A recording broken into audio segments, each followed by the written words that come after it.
पार्टीका अध्यक्षद्वयले प्लस वरिष्ठ नेताले अब कार्यक्रमको सञ्चालन प्रमुख सचेतकले गर्नुभएको थियो र अब नयाँ परिवेश नयाँ परिस्थिति अब सरकार गठनको प्रक्रिया अगाडि बढ्छ। प्रधानमन्त्री केपी ओलीले राजीनामा गर्नुपर्छ र मार्ग प्रशस्त गर्नुपर्छ। त्यसपछि अबको नयाँ सन्दर्भमा अरू सबै दलहरूसँग मिलेर पनि सहकार्यका साथ अगाडि बढ्नुपर्छ भन्ने छलफल भएको छ।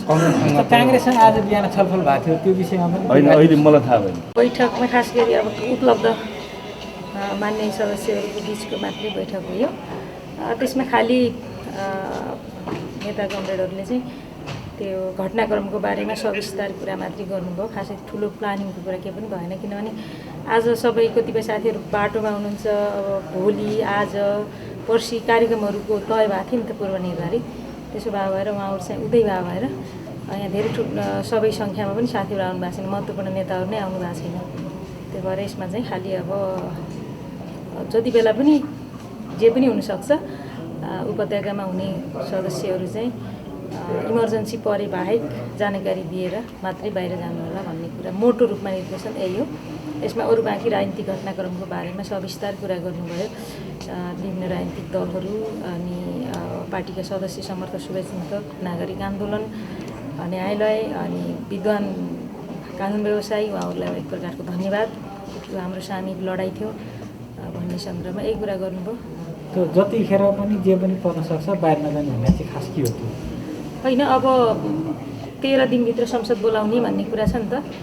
त्यसो भए भएर बैठक औपचारिक कल गरिसकेपछि जहिले पनि गर्ने भयो नि त सरकारले। अनि त्यो हिसाबले होला अरू लामो कार्यक्रम बनाएर नजानुहोस् भनेको। अनि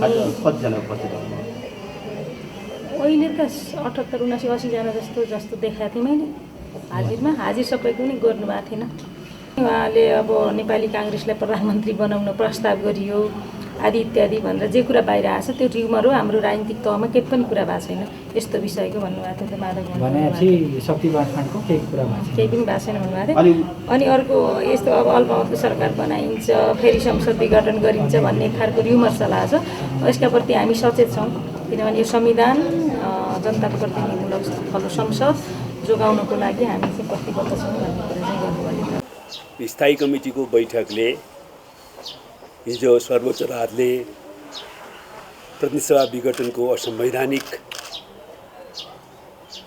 कदमलाई खारेज गरेर बदर गरेर प्रतिनिधि सभालाई पुनर्स्थापित गर्ने जो फैसला सुनाएको छ त्यसलाई पार्टीले ऐतिहासिक फैसला भनेको छ र यसले प्रतिनिधि सभा पुनर्स्थापना मात्रै गरेको छैन, यसले संविधान र लोकतन्त्रको रक्षा पनि गरेको छ र यसले देशलाई प्रतिगामी षड्यन्त्रको ठुलो चक्रव्यूहमा र राजनीतिक सङ्कटको अँध्यारो सुरुङतिर लैजाने जो खतरा थियो त्यो खतराबाट पनि देशलाई बचाउन योगदान पुर्याएको छ।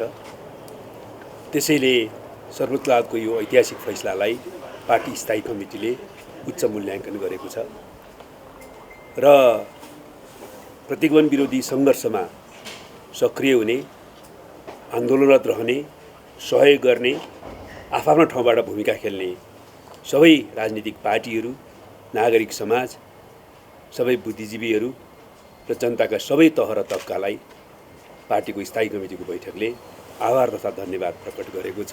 तर हामीले यी प्रतिगामी कदमलाई तत्काल असफल पारिए पनि यस प्रकारको गतिविधिहरूका विरुद्ध सचेत भइरहनु पर्ने आवश्यकतामा पनि पार्टीले जोड दिएको छ र अब पार्टीले संविधानको प्रभावकारी कार्यान्वयन, लोकतान्त्रिक अभ्यासको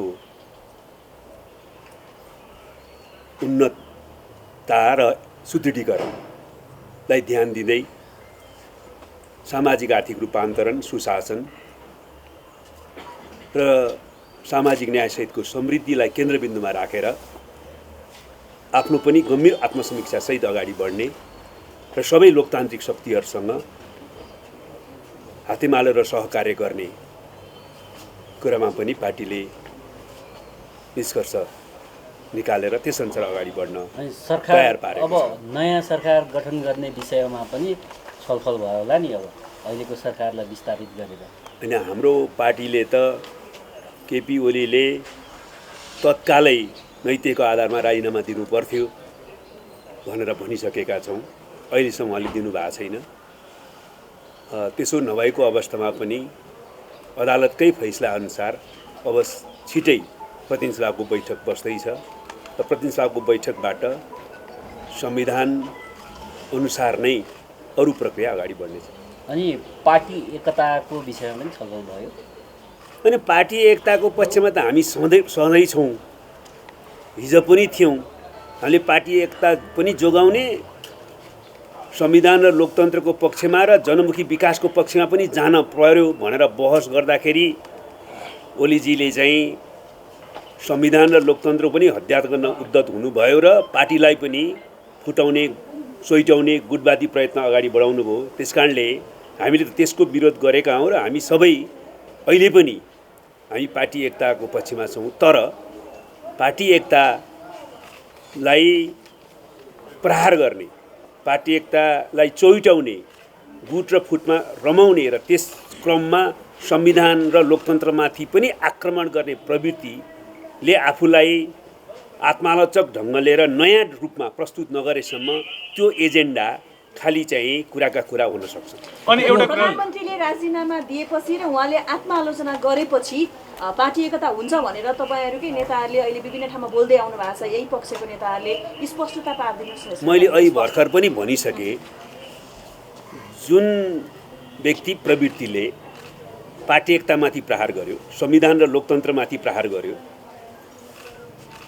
त्यसमा कुनै आत्मालोचना सहितको रूपान्तरणको प्रस्तुति नदेखिएकन र अहिले आफूले गरेको काम असंवैधानिक भनेर अदालतले आदेश दिइसक्दा पनि राजीनामा दिने कुनै तत्परता प्रदर्शन गरिनु भएको छैन। त्यसैले पार्टी एकता यतिखेर गर्नु त्यसको अभावमा खालि कुराका कुरा हुन सक्छन्। तर हामी त हिजो पनि पार्टी एकताको पक्षमा थियौँ, आज पनि पार्टी एकताको पक्षमा छौँ। तर मैले यो दुईटा कुरा प्रष्टसँग भने कि त्यस्तो नभएको अवस्थामा पार्टी एकताका कुरा चाहिँ अर्को भ्रम हुनसक्छ। हामी भ्रममा चाहिँ बाँच्ने पक्षमा छैनौँ। तर उहाँले तत्काल प्रधानमन्त्रीबाट राजीनामा दिनुभयो। मैले गल्ती गरेँ, संविधान र लोकतन्त्रको विरुद्ध र पार्टी कम्युनिस्टको विरुद्ध भनेर प्रस्तुत हुनुभयो र त्यसले चाहिँ सबै अरू चाहिँ एकताबद्ध भएर विचार सिद्धान्तको आधारमा, विधि पद्धतिको आधारमा र पार्टीमा कम्युनिस्ट प्रगतिशील मूल्य मान्यता र संस्कृतिको आधारमा चल्ने स्थिति पैदा भयो भने त नेपालका कम्युनिस्टहरूले चाहेको कुरा त्यही हो, हामीले पनि चाहेको कुरा त्यही हो। शेरबहादुर देउवासँग कांग्रेस सभापति शेरबहादुर देउवासँग के अनि स्वाभाविक रूपमा हामीले पहिलादेखि भन्दै आइराखेका छौँ कि यो प्रतिगमनको विरुद्धमा पनि हामी सबैसँग संयुक्त भएर आन्दोलन गर्न चाहन्थ्यौँ। नेपाली काङ्ग्रेसले निर्णय गर्न अथवा निर्णय नलिएको कारणले त्यो सम्भव भएन र हामी संयुक्त प्रहारको नीति लिएर आन्दोलन अगाडि बढायौँ। अब अहिले प्रतिनिधि सभा पुनःस्थापित भइसकेको स्थितिमा अब कसरी अगाडि बढ्ने, यो संविधानको प्रभावकारी कार्यान्वयन र लोकतन्त्रको अभ्यासको दिशातिर अगाडि बढ्न र देशलाई राजनीतिक अस्थिरता होइन स्थिरताकै दिशातिर अगाडि बढाउनको निम्ति हामीले मिलेर जानुपर्छ। अब लोकतन्त्रवादी सबै शक्तिहरू, संविधानका रक्षाका प्रश्नमा एकताबद्ध भएका सबै शक्तिहरू फेरि पनि मिलेर जानुपर्छ भन्ने बारेमा सामान्य छलफल भयो। अनि शेरबहादुर देउवालाई प्रधानमन्त्री मान्न तयार हो तपाईँको पार्टी? हामीले कुनै स्पष्ट नीति चाहिँ त्यसका आधारमा फल्नालाई बनाउने वा आफू बन्ने भने बनाएका छैनौँ। हामी चाहन्छौँ संविधानको प्रभावकारी कार्यान्वयन होस्, लोकतान्त्रिक अभ्यास अगाडि बढोस्, राजनीतिक स्थिरता सुनिश्चित होस्। त्यसको निम्ति हामी खुला ढङ्गले छलफल गर्न तयार छौँ मात्रै भनेर हामीले भनिराखेका। यसअगाडि दर्ता गरिएको अविश्वास पत्रमा चाहिँ प्रधानमन्त्री चाहिँ प्रचण्डलाई बनाउने भनेर प्रस्ताव गरिएको छ, त्यो फिर्ता लिएर तयारी भइरहेछ भन्ने सुनिएको छ। त्यो अविश्वासको प्रस्तावको बारेमा आवश्यकता परे हामी नयाँ ढङ्गले सोध्छौँ। आज संसद दलको बैठक पनि बस्दै हो। आज संसद दलको बैठक अहिले हामी बस्दैछौँ र म के कुरा पनि स्थायी कमिटीको एउटा निर्णय तपाईँहरूलाई जानकारी गराउन चाहन्छु भने यो नयाँ सन्दर्भमा पार्टीको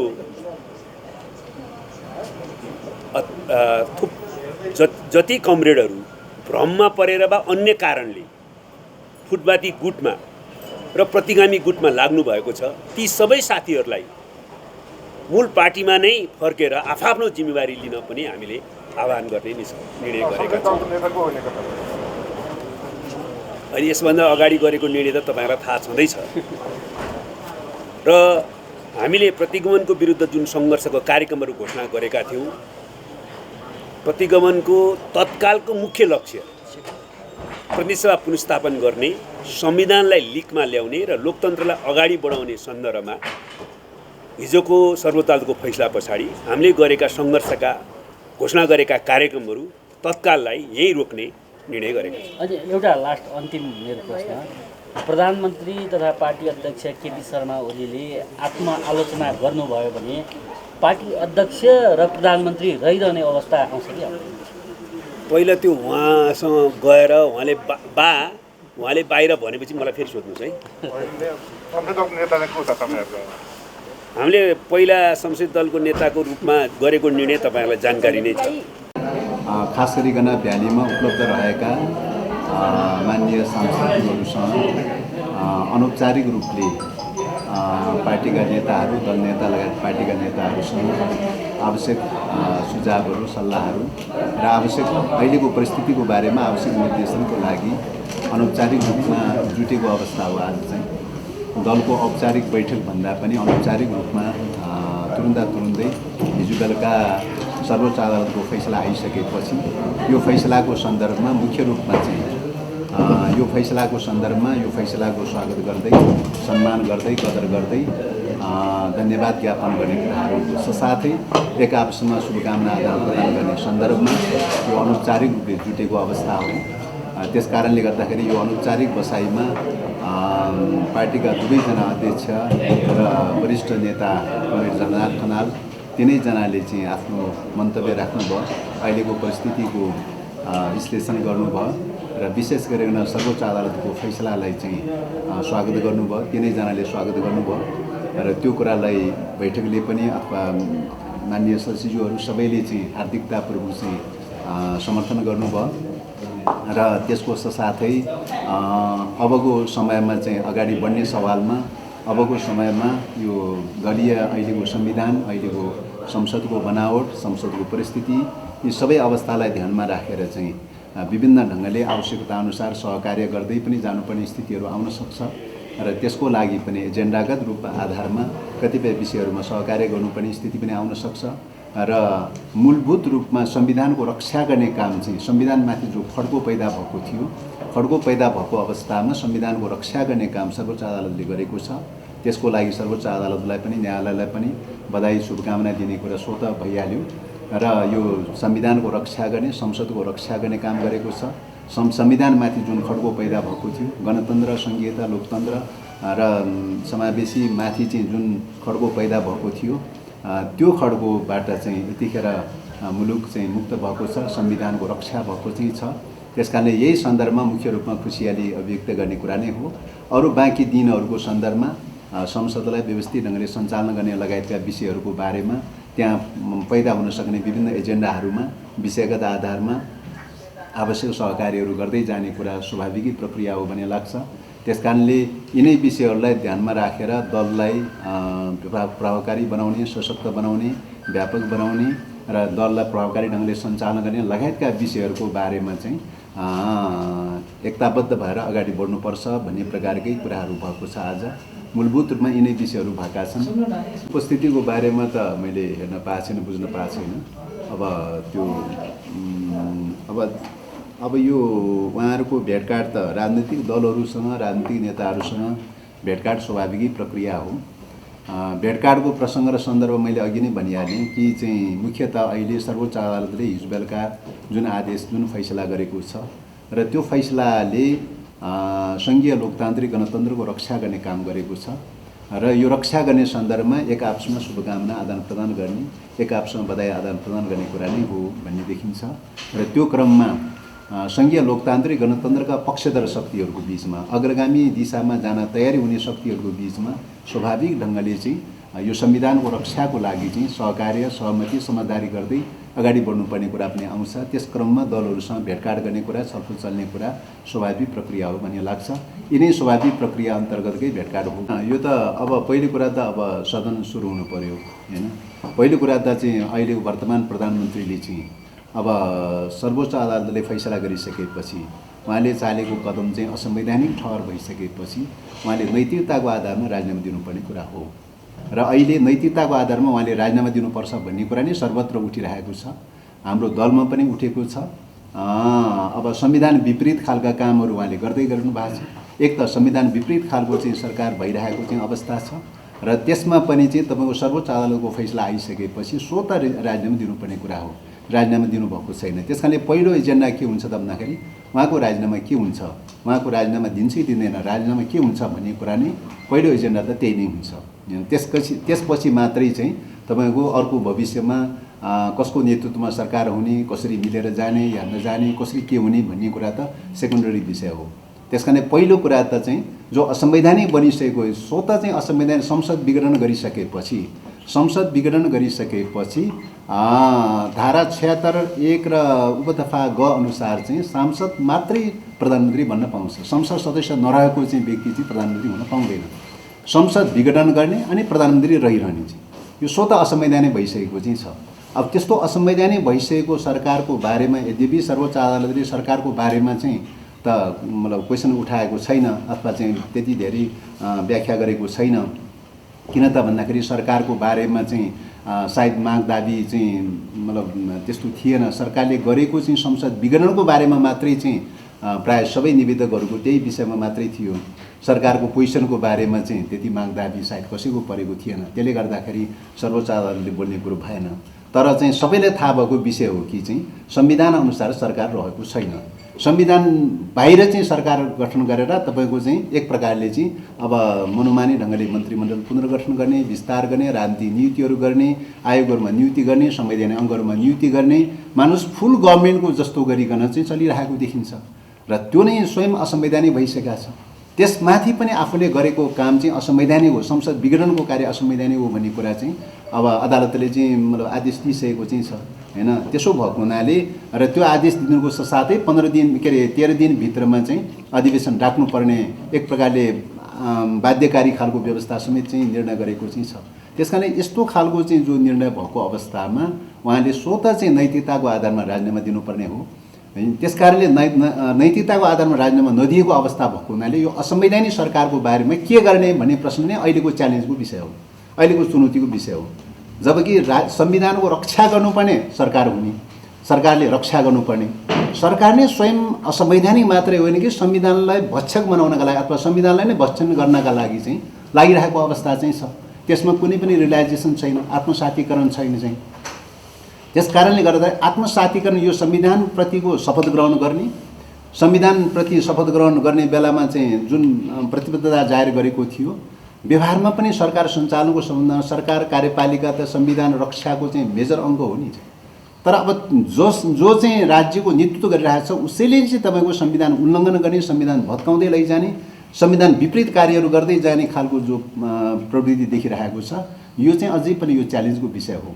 त्यसो भएको हुनाले सर्वोच्च अदालतले एउटा आदेश चाहिँ एउटा विघटन गरेको फैसलाको बारेमा चाहिँ सच्यायो हैन, सर्वोच्च अदालतले सच्यायो।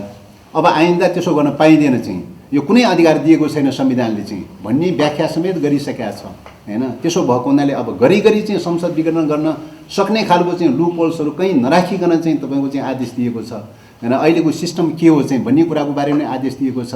कुनै विशेष अधिकार, कुनै चाहिँ प्रकारको चाहिँ तपाईँको अवशिष्ट अधिकार चाहिँ कुनै प्रधानमन्त्रीलाई दिएको छैन भन्ने लगायतका चाहिँ व्याख्याहरू अत्यन्तै यो सिस्टमको बारेमा अत्यन्तै राम्रो व्याख्या पनि गरिदिएको चाहिँ छ सर्वोच्च अदालतले चाहिँ। त्यसले गर्दाखेरि आगामी दिनहरूमा यो सिस्टमको रक्षा गर्ने सवालमा प्रधानमन्त्रीले त्यति मनोमानी ढङ्गले गर्न पाउँदैन भन्ने कुराको चाहिँ एउटा सर्वोच्च अदालतले राम्रो व्याख्या गरिदिएको चाहिँ छ, नजिर बसालिदिएको चाहिँ छ। तर अब यो फलो गर्ने नगर्ने कुरा त सरकारको कुरा भयो। संविधानको रक्षार्थ उभिएको अर्को अङ्ग भनेको कार्यपालिका हो। कार्यपालिका संविधानलाई फलो गर्छै गर्दैन, सर्वोच्च अदालतको के अरे निर्णयलाई आदेशलाई फलो गर्छै गर्दैन भन्ने कुरा रहेको चाहिँ छ। त्यस कारणले गर्दाखेरि सरकारको जो पोजिसन छ यो असंवैधानिक भएको हुनाले यही सरकारको पोजिसनकै बारेमा अहिलेको चुनौती र च्यालेन्जको विषय हो। अहिले दलहरूको बिचमा छलफल गर्नुपर्ने, बहस गर्नुपर्ने, असंवैधानिक सरकारको बारेमा कसरी चाहिँ तपाईँको चाहिँ संवैधानिक ट्र्याकमा लिएर आउने होइन, संवैधानिक सरकारलाई परिवर्तन गरेर संवैधानिक ट्र्याकमा कसरी लिएर आउने भन्ने कुरा चाहिँ अझै पनि चुनौतीको रूपमा रहेको छ। अविश्वासको बारेमा त अलरेडी पुस 5 गते चाहिँ अविश्वासको प्रस्ताव दर्ता भइरहेकै छ। त्यस कारणले गर्दाखेरि त्यो प्रस्ताव जीवित रूपमै यथावत रूपमा रहेको चाहिँ छ। अब सदन सुरु भइसकेपछि दलहरूको बिचमा आपसी सहमतिको आधारमा, समझदारीको आधारमा त्यो प्रक्रिया चाहिँ अगाडि बढ्ने कुरा हो भन्ने लाग्छ। पहिलो कुरा त्यो। दोस्रो कुरा अब त्यसको चाहिँ फेस गर्छु भनेर चाहिँ जो प्रधानमन्त्रीज्यूले भन्नुभएको छ होइन, हुनसक्छ उहाँ फेस गर्न सक्नु होला, तर तपाईँको आफूले गरेको कार्य असंवैधानिक भनेर ठहर भइसकेपछि सर्वोच्च अदालतले न्यायपालिकाले फैसला गरिसकेपछि त्यो आधारमा संसद सिद्ध्याउने प्रवृत्ति चाहिँ संसद सिद्ध्याउन खोज्ने, संविधान सिद्ध्याउन खोज्ने, त्यही संविधानमा टिकेर संसदमा आइपुगेको छ। त्यही संसदले यो सरकार जन्माएको छ। जुन संसदले सरकार जन्माएको छ त्यही संसदलाई सिद्ध्याउन खोज्ने चाहिँ मातृहत्या गर्ने खालको प्रवृत्ति भनेर भनिन्छ गाउँघरतिर। र त्यस्तो प्रकारको प्रवृत्तिले चाहिँ होइन संसदमा गएर कुन नाकले, कुन हैसियतले चाहिँ तपाईँको फेस गर्ने होइन, कुन हैसियतले चाहिँ उहाँले समर्थन गरिदियो भनेर भोट माग्ने, यो त चुनौतीको विषय त छ त।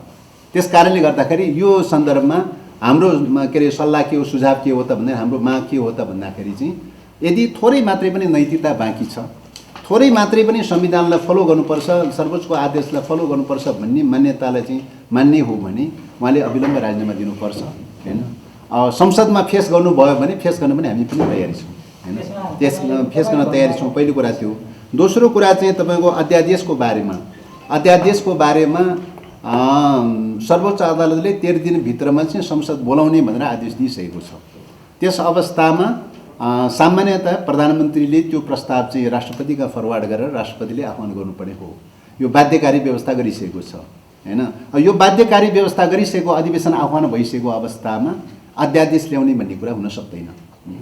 अधिवेशन नबसेको बेलामा चाहिँ, अधिवेशन नचलिरहेको बेलामा कुनै अत्यावश्यक जरुरी खालका त्यस्तो केही विषयहरू परिहाल्यो चाहिँ भने त्यो बेलामा अध्यादेश ल्याउने हो होइन। अन्यथा चाहिँ अब पहिलो कुरा त यो असंवैधानिक बनिसकेको सरकार छ होइन। दोस्रो कुरा अधिवेशनको आह्वान भइसकेको अवस्था छ। यो दुईटा कन्डिसनले गर्दाखेरि अध्यादेश ल्याउने अधिकार चाहिँ छैन भन्ने लाग्छ। अब पहिलो कुरा त यो अविश्वासको प्रस्तावको सन्दर्भमा निश्चय पनि 5 गते पुस 5 गते भन्दा अगाडिको परिस्थितिको सन्दर्भमा दिएको कुरा हो। विधिको हिसाबले त्यो मतलब के अरे अविश्वासको प्रस्ताव यथावतै रूपमा रहेको भए तापनि कन्टेन्टको हिसाबले केही परिवर्तनहरू त भएका चाहिँ छन्।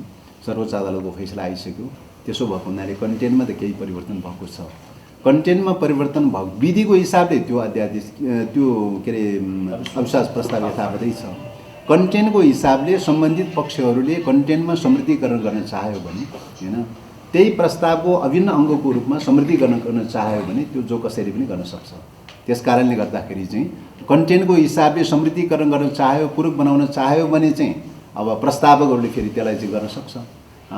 होइन चाहिँ अब चाहेन सम्बन्धित पक्षले चाहिँ तपाईँको कन्टेन्टमा चाहिँ तपाईँको अपग्रेड गर्न चाहेन भने अब त्यो खालि बोलेरै मात्रै पनि त्यो प्रसङ्ग र सन्दर्भ बोलेरै मात्रै पनि हुन सक्ला भन्ने लाग्छ। त्यो प्रस्तावकहरूले कसरी प्रस्तुत गर्छ भन्ने कुरा प्रस्तावकहरूमा निर्भर रहने विषय हो भन्ने लाग्छ। त्यसमा तपाईँहरूले प्रस्ताव गर्दाखेरि प्रधानमन्त्रीको रूपमा पुष्पकमल दाहाल प्रचण्डलाई प्रस्ताव गर्नुभएको छ, त्यो कुरामा पनि संशोधन हुनसक्छ भन्ने कुरा हो। अब त्यो त अब यस्तो हो, अब अहिलेको चाहिँ तपाईँको यो नियावलीमा यो संविधानमा तपाईँको कुनै पनि अविश्वास प्रस्ताव राख्दाखेरि, कुनै पनि प्रधानमन्त्रीको विरुद्धमा अविश्वास प्रस्ताव राख्दाखेरि चाहिँ विकल्प पनि प्रस्ताव राख्नुपर्ने भन्ने व्यवस्था छ। यसको प्र्याक्टिस चाहिँ अभ्यास चाहिँ तपाईँको भइसकेका छैन।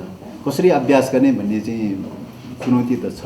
त्यसको कार्यविधिहरू, त्यसको नियमहरू त्यस्तो केही बसिसकेका छैन। सायद मेरो विचारमा फर्स्ट टाइम नै हो भन्ने लाग्छ। तर नर्मली रूपले के हो त भन्दाखेरि चाहिँ यो चाहिँ अहिले चाहिँ तपाईँको प्रधानमन्त्री विकल्प प्रधानमन्त्रीको प्रस्ताव पनि गर्नुपर्ने भनेर भनेको चाहिँ अघिल्लो प्रधानमन्त्रीलाई विस्थापित गर्ने तहसम्म मात्रै चाहिँ त्यो हो भन्ने लाग्छ होइन। हो भविष्यको सम्भाव्य पनि हुनसक्छ, तर भविष्यमा अर्को प्रधानमन्त्री बनाउने प्रक्रिया त फेरि छुट्टै छ त। संविधानले छुट्टै चाहिँ तपाईँको चाहिँ प्रधानमन्त्री कसरी बनाउने, कसरी चयन गर्ने भन्ने कार्यविधि नियावली त प्रष्टै छ चाहिँ। त्यसो भएको हुनाले यो दुईटा चरणमै यो जान्छ भन्ने लाग्छ। पहिलो चरणमा चाहिँ अविश्वासकै बारेमा टुङ्गो लगाउने कुरामा जान्छ होइन। अविश्वासको बारेमा टुङ्गो आइसकेपछि त्यस पछाडिबाट प्रधानमन्त्री चयन गर्ने प्रक्रिया त एउटा प्रक्रियाबाट अगाडि बढ्छ। त्यहाँ संविधानमा जे व्यवस्था छ, नियावलीमा जे व्यवस्था छ, त्यही नियावलीको व्यवस्था अनुसार नै अगाडि बढ्ने कुरा हो। संविधान र नियावलीले जे दिन्छ, जेसम्म चाहिँ गर्न दिन्छ, त्यही कुरा चाहिँ दलहरूले अभ्यास गरेर अगाडि बढ्ने हो भन्ने लाग्छ। संविधानै सिद्ध्याउने पक्षगामी या प्रतिगामी खालको चिन्तन प्रविधि सरकारमा र संसदमा हाबी भयो भने संसदको भविष्य के हुन्छ, संविधानको भविष्य के हुन्छ र डेमोक्रेसीको भविष्य के हुन्छ, यो त सबैको निम्ति चिन्ताको विषय हो। सांसदहरूको निम्ति मात्रै होइन, सारा देशवासीको निम्ति, सारा लोकतन्त्र पक्षधर, गणतन्त्र पक्षधर सबैको निम्ति चाहिँ चिन्ताको विषय हो। संविधान विरोधी प्रवृत्ति होइन, प्रतिगामी प्रवृत्ति चाहिँ होइन, त्यस्तो प्रवृत्ति चाहिँ तपाईँको चाहिँ जबरजस्ती रूपमा चाहिँ रहिरहेको छ भने त त्यसले त कुनै पनि बेलामा चाहिँ फेरि सिद्ध्याउन सक्छ होइन। त्यस कारणले गर्दाखेरि यो विषयमा कति सतर्क र सजग रहने भन्ने प्रश्न हो। त्यस कारण हामीलाई विश्वास छ हरेक दलहरू, हरेक सांसदहरू चाहिँ तपाईँको संविधानको रक्षा गर्ने कुरामा, गणतन्त्रको रक्षा गर्ने कुरामा र यो अहिलेको संविधानको रक्षा गर्ने कुरामा हरेक दलहरू, हरेक नेताहरू, हरेक सांसदहरू सचेत छ, जागरुक छ। त्यस कारण हामी विश्वास गर्छौँ।